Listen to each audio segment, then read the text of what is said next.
This is Joe Wayne with the ACP 313. The anti-COINTELPRO show is reporting that Israel has just killed 41 and wounded 1,700 Gazans in a terrible massacre as the U.S. foolishly opens Jerusalem embassy.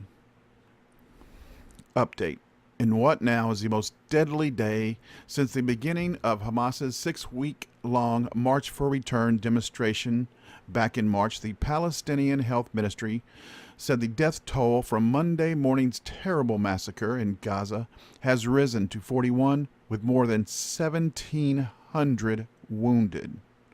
According to RT, which translated the announcement, the wounded included 74 children and 23 women, with a 12-year-old and a 14-year-old counted among the dead.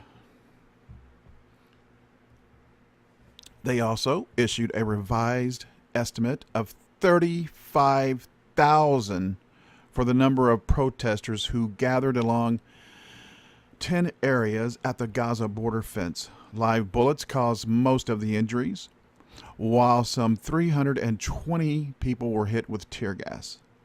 The health ministry said Israel deliberately targeted emergency services and journalists who were clearly marked.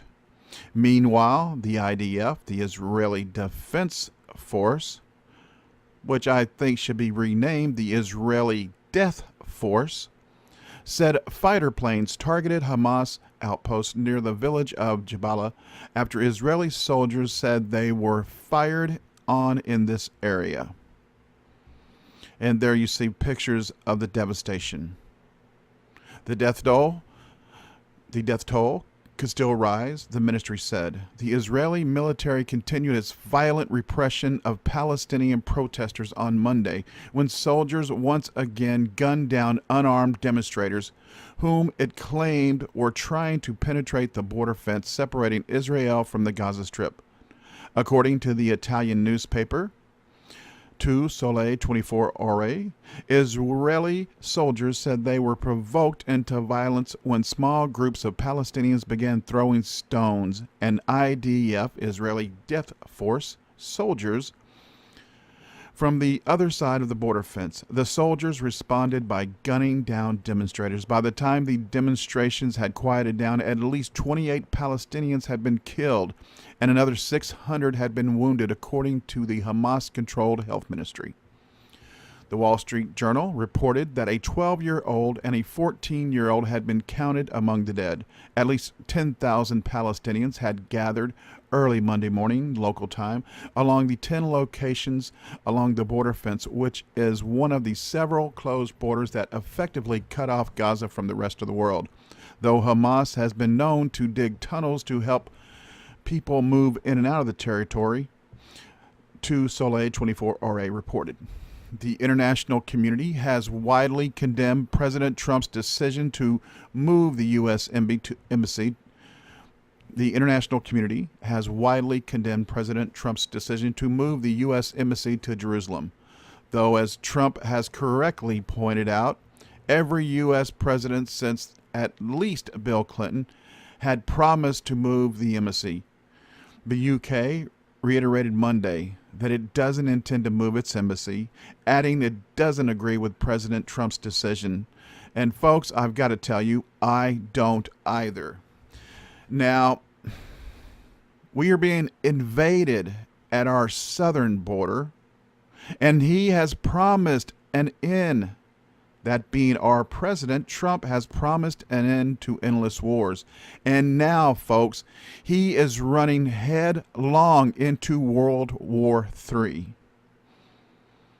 There is no reason that Jews or Khazarians should even be where they're at now. They stole that land via the Rothschild banking cartel in 1948.